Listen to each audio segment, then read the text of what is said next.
E aí, estagiários? Hoje aqui no nosso canal do Estagiário Empresarial, nós vamos falar sobre um tema que ainda é alvo de muitas divergências doutrinárias, que é a empresa individual de responsabilidade limitada, ou EIRELI para os mais chegados, né? Então vamos lá!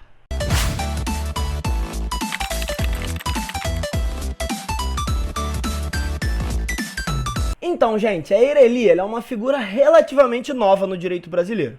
Ela foi criada lá em 2011 e por isso então eu quero começar passando um panorama geral de como surgiu a EIRELI no direito brasileiro.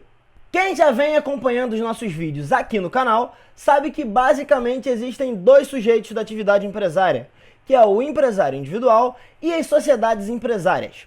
No entanto, cada um conta com seus pontos positivos e negativos.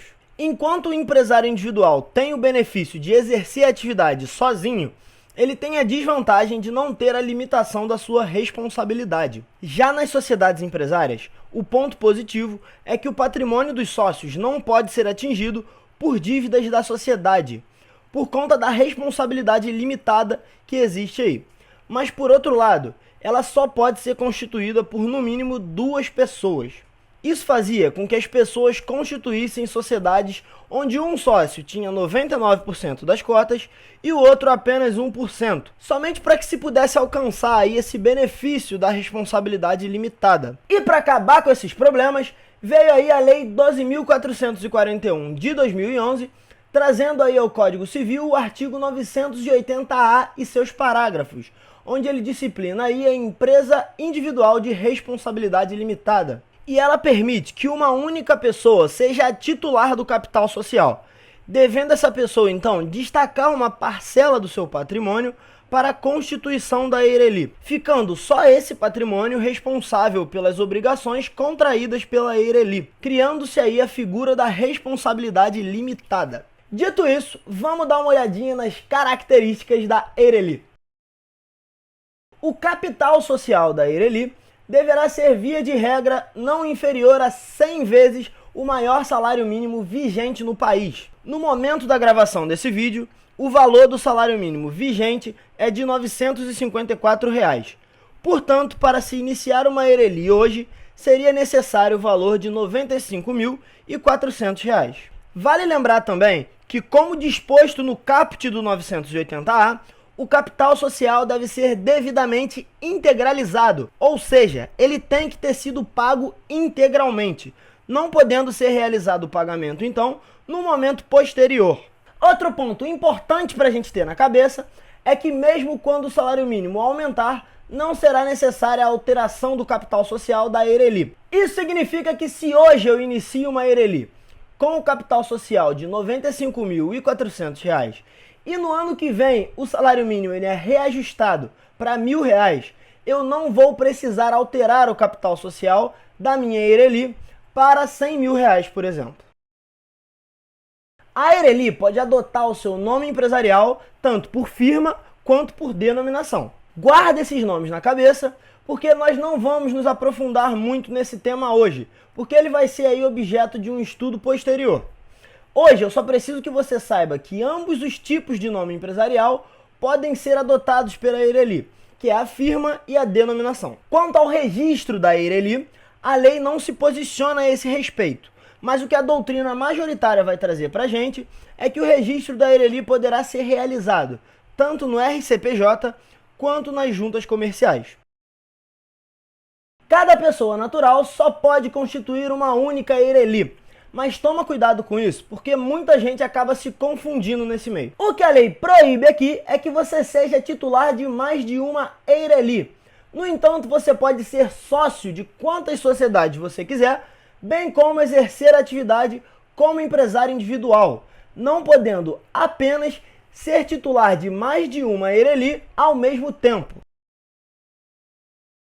Você, estagiário empresarial que é, já sabe que uma sociedade deve, via de regra, ter no mínimo 2 pessoas e que o direito brasileiro não permite que exista uma sociedade com um único sócio que concentre todas as cotas dessa sociedade. E é sobre isso que o parágrafo 3º do 980-A do Código Civil vai trazer pra gente. E ele diz o seguinte: a empresa individual de responsabilidade limitada também poderá resultar da concentração de cotas de outra modalidade societária num único sócio, independentemente das razões que motivaram tal concentração. Mesmo não sendo possível que uma sociedade ela tenha apenas um sócio, o legislador entendeu que em algumas hipóteses excepcionais isso vai acabar acontecendo de maneira temporária, como é no caso da morte ou da retirada de um dos sócios, por exemplo.